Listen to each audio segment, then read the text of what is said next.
Hello, my name is Stephen McCallister, and today we're going to be talking about the application of security principles. Let's move on to the overview slide.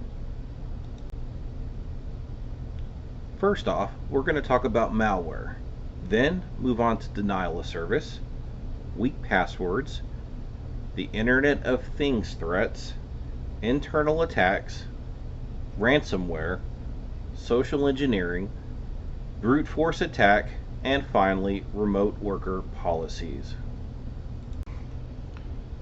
Let's move on to malware. First off, there's always going to be a need for training to quickly and accurately identify real versus fake emails.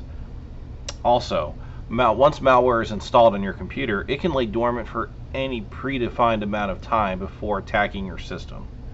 It can easily move from PC to PC and infect an entire organization if that organization is not properly configured for defense.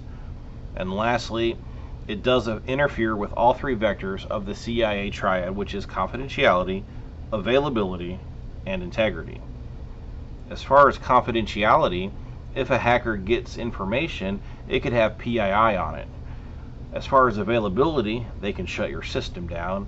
And as far as integrity, they can modify passwords and lock you out of your own system. Moving on to denial of service, once an attack occurs, it can slow or even stall your computer system.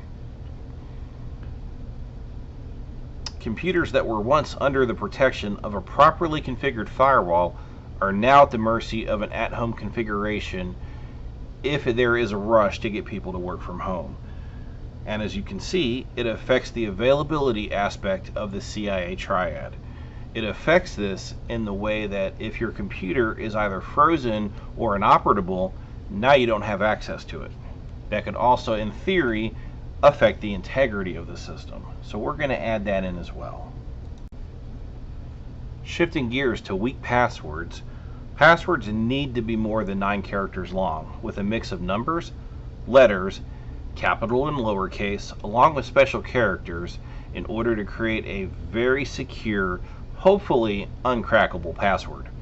Do not use birth dates, any portion of your social security number, or anything else that could be tied back to you. That could be street address, phone numbers, anything of that sort. If a hacker has any information on you and you use this in your password, more than likely they might be able to crack it. And as far as the CIA triad goes, it affects the confidentiality and integrity components.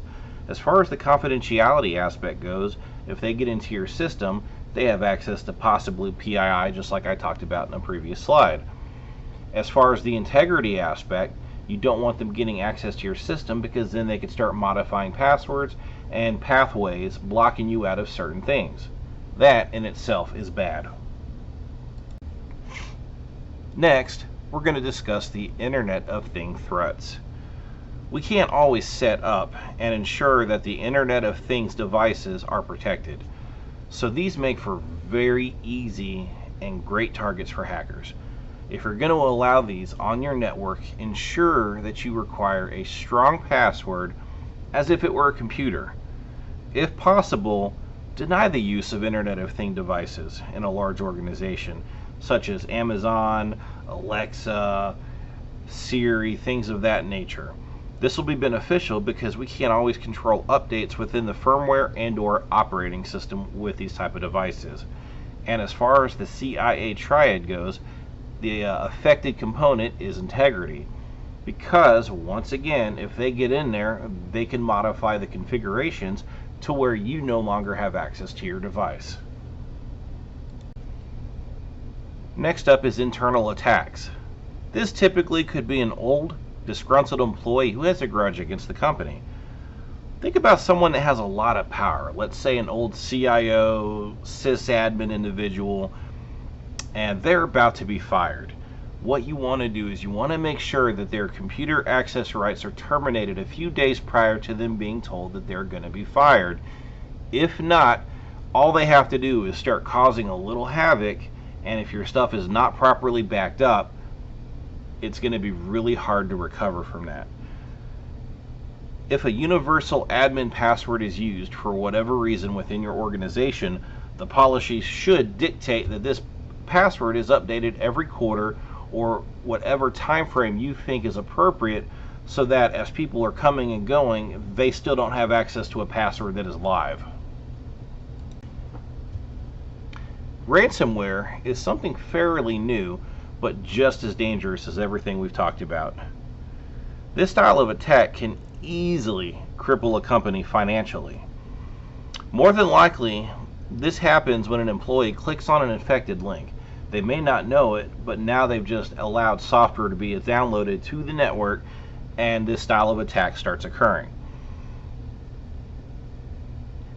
When a ransomware attack occurs, big companies might close down due to the fact that there are a lot of ramifications due to this style of attack, whether it be lawsuits or the amount of money you have to pay for an unencryption key from the attacker. As far as the CIA triad goes, the areas that are affected are the confidentiality aspect of the CIA triad.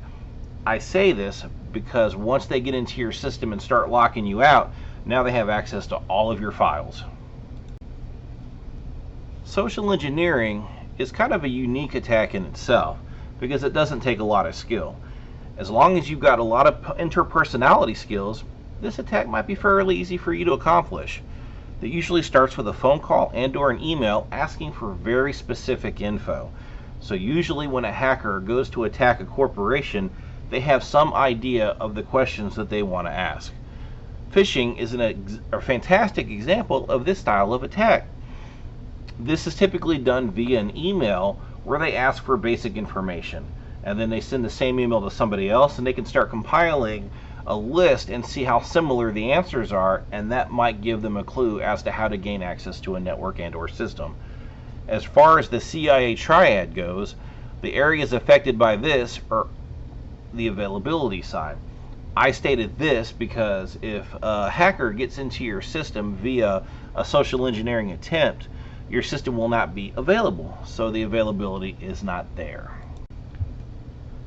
Brute force attack is something very similar to some of the things that we talked about, but also different. If a strong password policy is not in place, then that leaves the door wide open to have your password cracked via this method. There are tools that are free, modifiable, and easy to use that can cause this style of attack to occur. A skilled hacker can take down multiple targets all at once. The area of the CIA triad that's affected by this, I put, is availability and integrity. I say availability because if the system is compromised due to your password being cracked, well, obviously you're not going to be able to utilize that equipment, and that also kind of ties into the integrity of it. If your password is compromised and the hacker changes it, that's the integrity piece. This was a big concern once COVID kicked off, because now a lot of companies sent their employees to work remotely. So we have to kind of come up with a policy to ensure that their computers are safe and our network at the organization is safe. When you send staff home to work, ensure that they are forced to use the same policies for creating a unique and strong password as if they were in the office. Always, and I can't stress this enough, always require multi-factor authentication, as this gives an extra and much more secure layer of defense.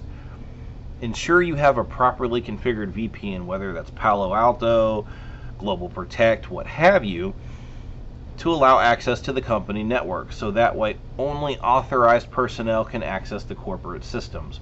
Without a VPN being utilized, nobody should be on the network if they are not currently hardlined or Wi-Fi'd in on premise. So in summary, we discussed malware, denial of service, weak password policies, the Internet of Things threats, internal attacks, ransomware, social engineering, brute force attacks, and finally remote worker policies. I truly thank you for listening into this briefing and hope you've learned something. If you have any questions, please feel free to reach out and I will get back to you as soon as I possibly can. Thank you and have a great day. Goodbye.